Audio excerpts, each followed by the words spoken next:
राधे राधे श्री शिवाय नमस्तभ्यम। तो जैसे कि मैंने कथाओं का कहा है कि कल से दो कथाएं कल भी डाली थी लॉन्ग वीडियो में।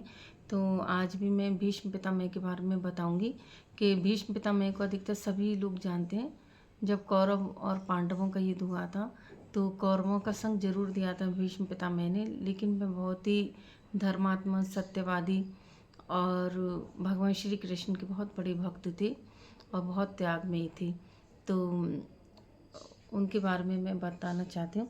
भीष्म पितामह की माता का नाम गंगा देवी। गंगा देवी मतलब जो गंगा मैया है, जिसमें सभी लोग स्नान करने जाते हैं।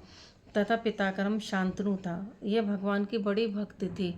जब इनकी माता गंगा देवी इन दोनों पिता पुत्र को छोड़कर चली गईं तो इनके पिता को वह कष्ट बड़ा असहनीय हुआ। दास पालता सत्यवती पर मोहित हुए अपने पिता शांतनु को विषायुध देकर भीष्म जी सत्यवती के पिता से आजीवन ब्रह्मचारी रहने की प्रतिज्ञा करके और अपने पिता के लिए सत्यवती को मांग लाए। पुत्र का ऐसा त्याग देकर राजा शांतनु बड़े प्रसन्न हुए और भगवान वरदान दिया कि जब तक तू न चाहेगा तब तक तेरी मृत्यु नहीं होगी। देखो, भीष्म पितामह जो होते हैं उनको इच्छा मृत्यु का वरदान प्राप्त था। जब वह चाहती तभी उनको मृत्यु हो सकती थी और उनकी हुई भी तभी, मतलब अपनी इच्छा से उन्होंने मुक्ति पाई थी, मृत्यु जो हुई थी उनकी। तो ये सब बातें मैं बाद में बताऊंगी। तो पुत्र का ऐसा त्याग देखकर राजा शांतनु बड़े प्रसन्न हुए और वरदान दिया कि जब तक तू न चाहेगा तब तक तेरी मृत्यु ना होगी। कहना नहीं होगा कि भीष्म ने आजीवन ब्रह्मचार्य से रहकर अपनी प्रतिज्ञा का पालन किया। एक बार परशुराम जी ने काशीराज की कन्या अम्बा से विवाह करने के लिए भीष्म जी से बड़ा आग्रह किया, किंतु भीष्म जी अपनी प्रतिज्ञा पर अटल थे, इसलिए उनका आग्रह स्वीकार नहीं किया। इसी कारण परशुराम जी से घोर संग्राम भी करना पड़ा, किंतु अपनी प्रतिज्ञा नहीं छोड़ी।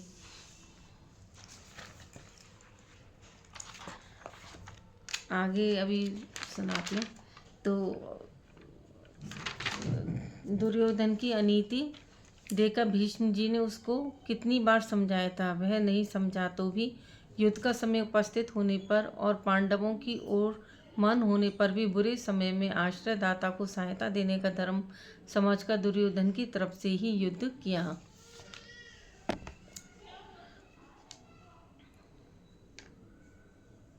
और 10 दिन तक घोर युद्ध करके विपक्षियों के छक्के छुड़ा दिए। भीष्म जी ज्ञानी, दृढ़ प्रतिज्ञ, धर्मविद, सत्यवादी, विद्वान, राजनीतिज्ञ, उदार, जितेंद्रिय, अप्रतिभ योद्धा, भगवान के अनन्य भक्त थे। श्री कृष्ण महाराज को अवतार रूप में सबसे पहले भीष्म जी ने ही पहचाना था। महाभारत के युद्ध में श्री कृष्ण शास्त्र ग्रहण न करने की प्रतिज्ञा करके सम्मिलित हुए थे। वे अपनी भक्त वत्सला के कारण सखा भक्त अर्जुन के रथ हाँकने का काम कर रहे थे, लेकिन भीष्म जी ने किसी कारण एक दिन बीच में प्रतिज्ञा की कि भगवान को शस्त्र ग्रहण कराकर ही छोड़ूंगा। सूरदास जी ने भीष्म प्रतिज्ञा का बड़ा सुंदर वर्णन किया है। आज जो हरि न शस्त्र गाहूँ तो लाजो गंगा जननी को शांतनु ना कहा हूँ। सैंदन खंड महारथ खंडो कपिध्वज सरित डलाऊँ। इति न करूँ शपथ मोहि हर की क्षत्रिय गतहि न पाऊँ। पांडव दल सम्मुख है धाऊँ सरिता रुद्र बहाऊँ। सूरदास रणभूमि विजय बिन जेत न पीठ दिखाऊँ। तो कुछ जब महाभारत का युद्ध चल रहा था तो कौरव और पांडवों का, तो भगवान श्री कृष्ण ने शपथ ली थी कि मैं कभी शस्त्र नहीं उठाऊंगा। और भीष्म पितामह की प्रतिज्ञा तो सभी जानते हैं कि अटल थी, लेकिन उन्होंने प्रतिज्ञा की कि मैं भगवान श्री कृष्ण से शस्त्र जरूर उठवाऊंगा। अब यहाँ भक्त और भगवान की बात आ जाती है। तो भगवान तो हमेशा अपने भक्त का मान बढ़ाते हैं। तो ये महाभारत में बहुत सारी कथाएं तो अब विस्तार से बाद में बताएंगे। तो इस तरह से भगवान श्री कृष्ण को भी शस्त्र उठाना पड़ा। भीष्म जी की प्रतिज्ञा पूरी हुई, भगवान को अपनी प्रतिज्ञा तोड़नी पड़ी। आखिर जगतपति पीताम्बरधारी भगवान श्री कृष्ण बार बार सिंहनाद करते हुए हाथ में टूटा चक्का लेकर भीष्म जी की ओर दौड़े। भगवान का पीला दुपट्टा कंधा से गिर पड़ा, पृथ्वी कांपने लगी, सेना पुकार उठी, भीष्म मारे गए। इस समय भीष्म को अपार आनंद हो रहा था। वह भगवान का स्वागत करते हुए बोले, हे पुंडरीकाक्ष, हे पुरुषोत्तम, हे गोविंद, आइए आइए, मेरा वध करिए। आपके हाथ से मृत्यु होने से ही मेरा कल्याण है। अर्जुन पीछे से दौड़कर श्री कृष्ण के पैर पकड़कर वापस लौट आया। भगवान ने तो अपने भक्त की प्रतिज्ञा पूरी करने के लिए शस्त्र उठाया था। भीष्म जी की मृत्यु तो अर्जुन के ही हाथ से थी। अंत में शिखंडी के बीच में पड़ जाने के कारण भीष्म जी ने बाण नहीं चलाई और अर्जुन के बाणों से विद्ध होकर शरशैया पर गिर पड़े। भीष्म उत्तरायण के बाट देखते हुए शरशैया पर पड़े रहे। इधर 8 दिन के बाद युद्ध समाप्त हो गया। राजा युधिष्ठिर राज्याभिषेक होने पर एक दिन श्री कृष्ण के पास पहुँचे और दोनों हाथ जोड़कर भगवान का कुशल क्षेम पूछा, किंतु कोई उत्तर नहीं मिला। भगवान को इतना ध्यान मग्न देखकर धर्मराज युधिष्ठिर ने कहा, हे प्रभु, आप किसका ध्यान करते हैं? मैं आपके शरणागत हूँ, आपका भक्त हूँ। भगवान ने उत्तर दिया कि हे धर्मराज, शरशैया पर पड़े हुए भीष्म पितामह मेरा ध्यान कर रहे हैं, इस कारण मैं उनका ध्यान कर रहा हूँ। हे युधिष्ठिर, मुझे इसी समय उनको दर्शन देना है।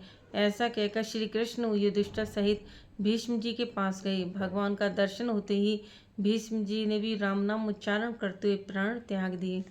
देखो, भीष्म पितामह एक बहुत ही धर्मज्ञ व्यक्ति थे, बहुत धर्म का पालन करने वाले भगवान श्री कृष्ण के भक्त थे।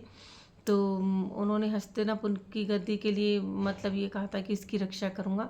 शांतनु को वचन दिया और उनकी माँ गंगा मैया हैं, जो गंगा जी हैं, उनमें जो गंगा मैया में स्नान करते हैं, उन्हीं से भीष्म पितामह हुए थे। तो गंगा मैया तो इनको जन्म दे के चली गई थी अपनी, क्योंकि गंगा मैया थी तो वो तो रह नहीं सकती थी मनुष्य रूप में, तो वो अपनी नदी के रूप में प्रवाहित हो गई। तो उन्होंने हमेशा शादी नहीं की थी और आजीवन कुंवारे ही रही थी। और भीष्म पिता की माँ की बहुत बहुत सुंदर कथाएं तो मैं अगली वीडियो में बताऊंगी। इसी वीडियो में इतना ही सिर्फ। और कथा अच्छी लगी हो तो इसको शेयर करें, कमेंट बॉक्स में राधे राधे या कुछ भी लिखें और वीडियो को लाइक करें। जय श्री राधे, जय श्री कृष्ण।